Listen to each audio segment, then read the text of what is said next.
जन कल्याणकारी निर्णय लिए गए। आज माननीय मुख्यमंत्री जी ने कैबिनेट की ओर से इस देश के यशस्वी प्रधानमंत्री नरेंद्र मोदी जी की जो नेतृत्व में G20 सम्मेलन दिल्ली में हो रहा है और उसमें विभिन्न देशों के जो राष्ट्राध्यक्ष भारत पधार रहे हैं उन सबका स्वागत किया।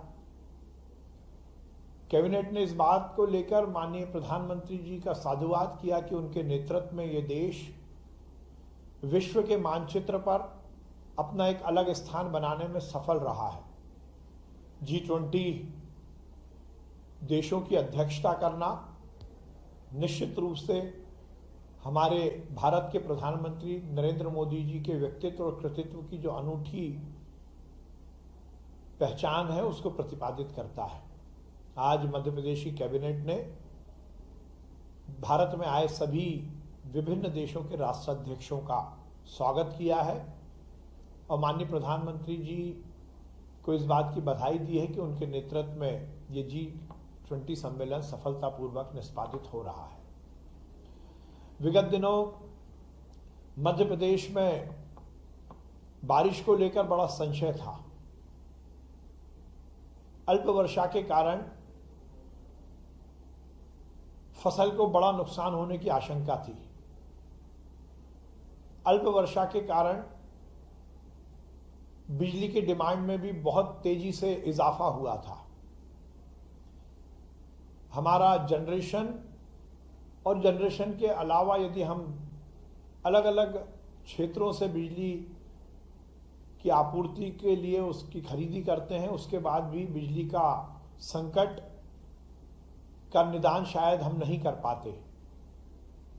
कहा जाता है यदि कोई दिक्कत है तो हम सबको भगवान के चरणों में जाना है और माननीय मुख्यमंत्री शिवराज सिंह चौहान जी विगत दिनों हम सबके पालनहार महाकाल बाबा के मंदिर में जाकर उनके चरणों में उन्होंने मध्य प्रदेश में किसानों के हित में बारिश हो, महाकाल बाबा का आशीर्वाद मिले, इसकी प्रार्थना की थी, पूजा की थी, अर्चना की थी। आज कैबिनेट में महाकाल बाबा के चरणों में पुनः प्रणाम करते हुए उन्हें धन्यवाद प्रेषित किया क्योंकि उस दिन से ही मध्य प्रदेश में बारिश शुरू हो गई है और किसानों की खेती पर जो संकट था वो टल गया है। किसानों के चेहरे पर महाकाल बाबा की कृपा से खुशी आई है, हंसी आई है। आज कैबिनेट की बैठक में महाकाल बाबा को प्रणाम किया और उनकी इसी अनुकंपा और आशीर्वाद की आकांक्षा की अभिलाषा भी रखी है। सांची देश की पहली सोलर सिटी बनी है। माननीय मुख्यमंत्री जी ने विगत दिनों उसका उद्घाटन किया। नवकरणीय ऊर्जा और ऊर्जा के अलग अलग स्रोत के लिए देश के यशस्वी प्रधानमंत्री जी की जो सोच है उसमें माननीय मुख्यमंत्री जी के नेतृत्व में सांची ने एक बड़ा कदम उठाया है। सांची वासियों को भी और उस सांची को सोलर सिटी बनाने में जो जो अधिकारी कर्मचारी और विभाग लगे उन सबको बधाई दी गई और इस बात की कटिबद्धता स्थापित की गई कि हम वैकल्पिक ऊर्जा के जो जो स्रोत हैं उसको मध्य प्रदेश में और विकसित करने के लिए कार्य करेंगे। आज एक बड़ा निर्णय माननीय मुख्यमंत्री जी के नेतृत्व में मध्य प्रदेश की कैबिनेट ने लिया है। अनुसूचित जाति, जनजाति और पिछड़े वर्गों तथा निशक्त जनों के बैकलॉग और कैरी फॉरवर्ड पदों की पूर्ति के लिए जो विशेष अभियान था उसकी दिनांक अभी तक 1 जुलाई 2023 थी। माननीय मुख्यमंत्री जी ने आज निर्देश दिया है कि इस जो समय सीमा है इसको बढ़ाकर 23 जून 2024 तक किया जाए। लगभग 1 वर्ष की इसमें वृद्धि की गई है जिससे कि अनुसूचित जाति, जनजाति, पिछड़े वर्ग, निशक्त जन की बैकलॉग की और कैरी फॉरवर्ड की पदों की पूर्ति में आसानी होगी और ऐसे वर्गों के लोगों को नौकरी मिलने के और अवसर सृजित होंगे।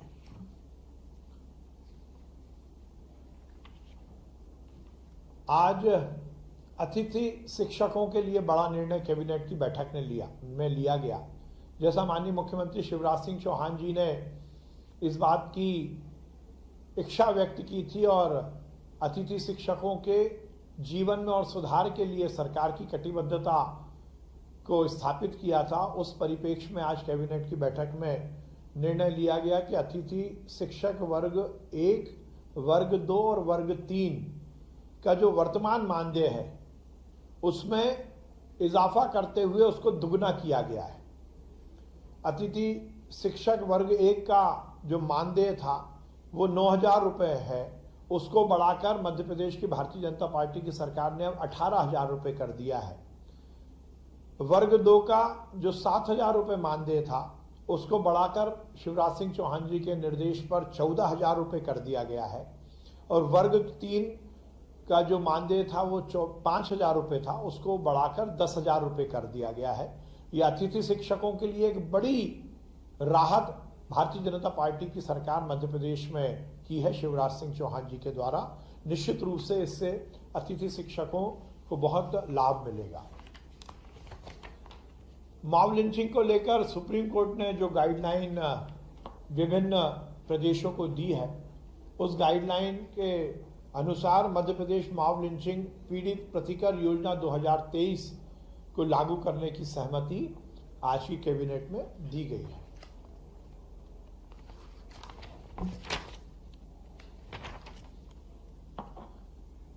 फॉरेंसिक साइंस यूनिवर्सिटी जो कि बरखेड़ा, बोदर, मऊ तहसील हुजूर में है, उसके विस्तार के लिए और उसमें और रिसर्च और डेवलपमेंट के काम को विस्तारित करने के लिए लंबे समय से भूमि की आवश्यकता की वहां से मांग हो रही थी। आज कैबिनेट की बैठक में उनको 12 हेक्टेयर जमीन देने की जो निर्णय था उसको लिया गया। आज माननीय मुख्यमंत्री जी ने एक बड़ी योजना को मूर्त रूप दिया है। देश के प्रधानमंत्री नरेंद्र मोदी जी और मध्य प्रदेश के मुख्यमंत्री शिवराज सिंह चौहान जी का सपना है कि कोई भी व्यक्ति बिना छत के ना रहे। हर व्यक्ति को, हर परिवार को रहने के लिए सरकार के माध्यम से छत मिले, मकान मिले, और यही भारतीय जनता पार्टी सरकार का मूल आधार भी है। प्रधानमंत्री आवास योजना के तहत बड़े स्तर पर आवासहीनों को मकान मिल रहे हैं, पर बहुत सारे ऐसे परिवार हैं जो किन्हीं कारणों से प्रधानमंत्री आवास योजना से वंचित रह गए हैं।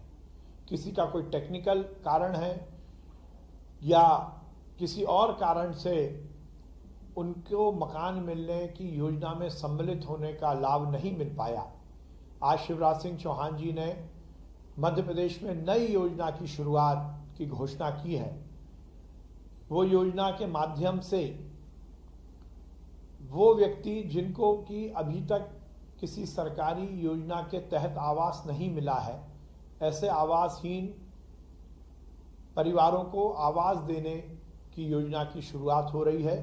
मुख्यमंत्री लाडली बहना आवास योजना, इसमें सभी लाडली बहनाओं को तो आवास मिलेगा ही, पर उसके अलावा जो भी आवासहीन परिवार हैं उनको मुख्यमंत्री लाडली बहना आवास योजना के तहत मकान मिलेगा। जो प्रधानमंत्री आवास योजना से छूट गए हैं, जो आवास प्लस योजना जो लिस्ट है उससे छूट गए, उन सबको ये लाभ मिलेगा। इसका कार्य जल्द से जल्द शुरू होने वाला है। इसकी पूरी कार्य योजना, इसकी पूरी जो गाइडलाइन है वो बनकर तैयार हो रही है, और निश्चित रूप से ये आवासहीन जो हमारे परिवार हैं उनके लिए बहुत बड़ा योजना का लाभ शिवराज सिंह चौहान जी की सरकार ने आज दिया है।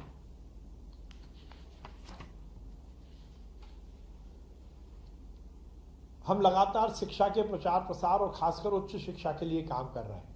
लगभग हर बैठक में मध्य प्रदेश के विभिन्न क्षेत्रों में नए शासकीय महाविद्यालय खोलने का निर्णय लिए जा रहे हैं। आज भी 6 नए शासकीय महाविद्यालय खोलने का निर्णय कैबिनेट की बैठक ने लिया है, जो कि शासकीय महाविद्यालय बिलासपुर जिला उमरिया, शासकीय महाविद्यालय भरेवा जिला उमरिया, शासकीय महाविद्यालय सालीचौका जिला नरसिंहपुर, शासकीय महाविद्यालय शिवपुर नर्मदापुरम जिला, शासकीय महाविद्यालय चकल्दी सीहोर जिला और शासकीय महाविद्यालय रहटगांव हरदा जिला, इन 6 नए शासकीय महाविद्यालय खोलने की अनुमति कैबिनेट द्वारा दी गई है। इसमें लगभग 240 नवीन पद सृजित होंगे और लगभग 13 करोड़ 22 लाख रुपए प्रति वर्ष का आवर्ती व्यय और अनावर्ती व्यय लगभग 6 करोड़ 40 लाख रुपए का ये व्यय आएगा। टोटल मिलाकर 7 करोड़ 27 लाख रुपए का इसमें खर्चा आएगा। माननीय मुख्यमंत्री जी ने पहले से ही जो हमारे मेधावी विद्यार्थी हैं उनकी शिक्षा के लिए मेधावी विद्यार्थी योजना की शुरुआत की थी। इसमें हर वर्ग के वो मेधावी बच्चे जो पढ़ने में बहुत अच्छे पर आर्थिक स्थिति के कारण वो उच्च शिक्षा या टेक्निकल एजुकेशन या मेडिकल एजुकेशन से वंचित रह जाते थे, उनके लिए ये योजना है और इसमें पूरा खर्चा मध्य प्रदेश की भारतीय जनता पार्टी की सरकार के द्वारा वहन किया जाता है। उस योजना के तहत जेईई में जो विद्यार्थी इस योजना के अंतर्गत आते थे उनकी जो कट ऑफ था उसकी रैंक में 1.5 लाख रैंक तक के ही विद्यार्थियों को इसका लाभ मिलता था, पर आज निर्णय लिया गया है कि इसकी जो सीमा है इसको समाप्त किया जाएगा। जो भी पात्र विद्यार्थी हैं जो कि मेधावी योजना के जो क्राइटेरिया को पूरा करते हैं वो किसी भी रैंक के होंगे, 1.5 लाख के नीचे रैंक के भी होंगे तो इनको इसका लाभ मिलेगा और इससे निश्चित रूप से बहुत बड़ा लाभ उन विद्यार्थियों को मिलेगा जो जेईई के माध्यम से अपनी उच्च शिक्षा अर्जित करना चाहते हैं। ये एक दूरगामी परिणाम मध्य प्रदेश के युवाओं को सरकार की ओर से दिया गया है।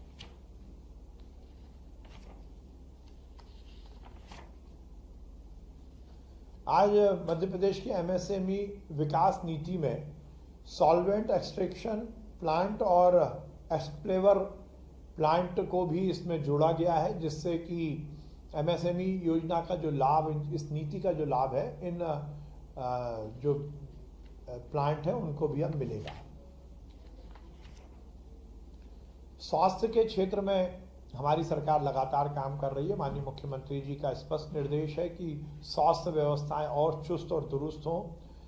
उस परिप्रेक्ष्य में भोपाल का जो सिविल अस्पताल जो कि 100 बिस्तर का था, कैलाश काटजू अस्पताल, उसको अब 300 बिस्तरीय मातृ एवं शिशु विशेषज्ञ सिविल अस्पताल में उन्नयन किया गया है और उसके तहत लगभग 195 पदों का सृजन किया गया है, जिसमें कि आवर्ती व्यय लगभग 714 करोड़ रुपए की स्वीकृति दी गई है।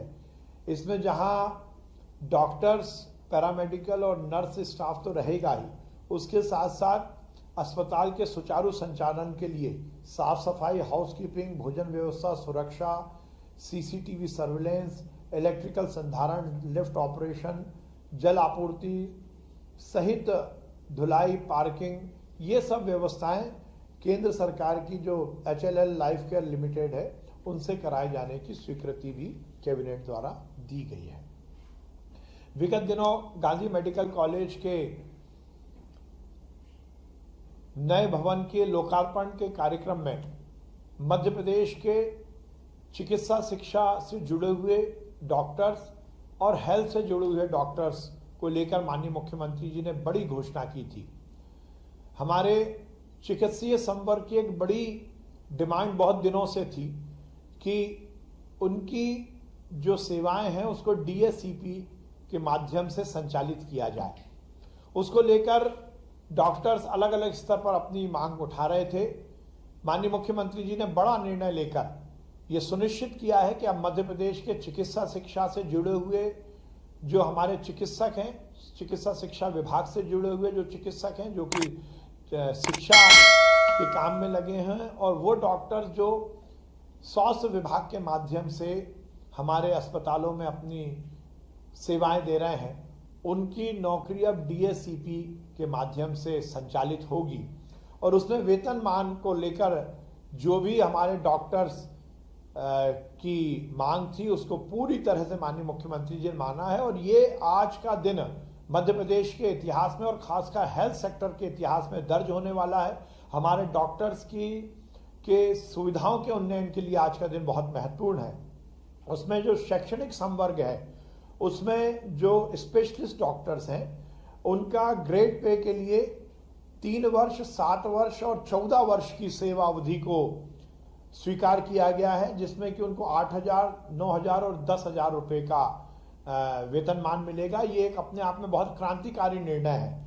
और उसी तरह जो चिकित्सा शिक्षा के प्रदर्शक और ट्यूटर हैं, जो MBBS हमारे डॉक्टर्स हैं, उनका वेतनमान को भी 5, 10, 15 और 30 वर्ष किया गया। ये बहुत बड़ा निर्णय है, जिसके माध्यम से 7,000 का जो ग्रेड पे है वो 5 वर्ष में, 8,000 का ग्रेड पे 10 वर्ष में, 9,000 का ग्रेड पे 15 वर्ष में और 10,000 का ग्रेड पे 30 वर्ष की सेवा अवधि पूर्ण होने पर उन्हें दिया जाएगा। इसी तरह जो स्पेशलिस्ट संवर्ग है, विशेषज्ञ संवर्ग, जो कि हेल्थ डिपार्टमेंट से रिलेटेड है, उनको 6,600 नियुक्ति पर 7,603 वर्ष की सेवा अवधि पूरी होने पर, 8,707 वर्ष की सेवा अवधि पूरी होने पर और 8,914 वर्ष की सेवा अवधि पूर्ण होने पर दिया जाएगा। चिकित्सा अधिकारी संवर्ग, जो कि सभी विभागों का है, चिकित्सा शिक्षा विभाग, लोक स्वास्थ्य एवं परिवार कल्याण विभाग, गृह विभाग, श्रम विभाग, मेडिकल ऑफिसर्स जो समस्त संवर्ग के हैं, आकस्मिक चिकित्सा अधिकारी, महिला चिकित्सा अधिकारी और दंत चिकित्सक, इन सभी को ग्रेड पे में 5,400 नियुक्ति पद पर, 6,605 वर्ष की सेवा अवधि पर, 7,610 वर्ष की सेवा पूर्ण होने पर, 8,715 वर्ष की सेवा पूर्ण होने पर और 8,930 वर्ष की सेवा अवधि पूर्ण होने पर दिया जाएगा। ये बहुत बड़ा निर्णय आज माननीय मुख्यमंत्री जी ने लिया है, इस पर कैबिनेट की मोहर लगी है और ये हमारे चिकित्सकों के भविष्य के लिए दूरगामी परिणाम देगा। आज माननीय मुख्यमंत्री जी ने एक और बड़ा निर्णय लिया है। विगत दिनों उनके सामने एक बात आई थी कि जो हमारे प्रधानमंत्री पोषण शक्ति निर्माण योजना में जो रसोइये कार्यरत हैं उनको केवल 2,000 रुपये मानदेय मिलता है। माननीय मुख्यमंत्री जी ने पहले घोषणा की थी कि इसको बढ़ाकर 4,000 रुपये किया जाएगा। आज कैबिनेट ने ये निर्णय लिया है कि प्रधानमंत्री पोषण शक्ति निर्माण योजना के अंतर्गत जो रसोइये कार्य में लगे हैं उनको 4,000 रुपये प्रति माह का मानदेय दिया जाएगा और इससे लगभग 714 करोड़ रुपए की स्वीकृति आज कैबिनेट ने दी है। इससे वो रसोइये जो मेहनत के साथ प्रधानमंत्री पोषण शक्ति निर्माण योजना को नीचे तक निष्पादित करते हैं उनके लिए एक बड़ी राहत दी गई है। विगत दिनों लाडली बहना योजना की से जुड़ी हुई बहनों को सावन के महीने में रसोई गैस 450 रुपये देने की माननीय मुख्यमंत्री जी ने घोषणा की थी। वो जो सावन के महीने में जो बहनों को 450 रुपये में गैस कनेक्शन देना और उसकी जो बची हुई राशि है उसको सब्सिडी के रूप में सरकार द्वारा वहन करने की आज यहाँ उसके निर्णय को कैबिनेट ने पारित किया है। केन बेतवा लिंक परियोजना के अंतर्गत बांध के डूब प्रभावित जो हमारे गांव हैं और जो रहवासी हैं उनके लिए आज बड़ा निर्णय लिया गया है। उसके 22 ग्राम जो है वो प्रभावित हुए हैं, उसमें लगभग 6,700 परिवारों को विशेष पैकेज आज ही कैबिनेट ने दिया है। आज यही निर्णय कैबिनेट द्वारा लिए गए हैं। मुख्यमंत्री लाडली बहना आवास योजना के तहत अब लाखों वो परिवार जो कि आवासहीन हैं उनको आवास मिलेगा और उसके साथ ही अन्य योजना के तहत भी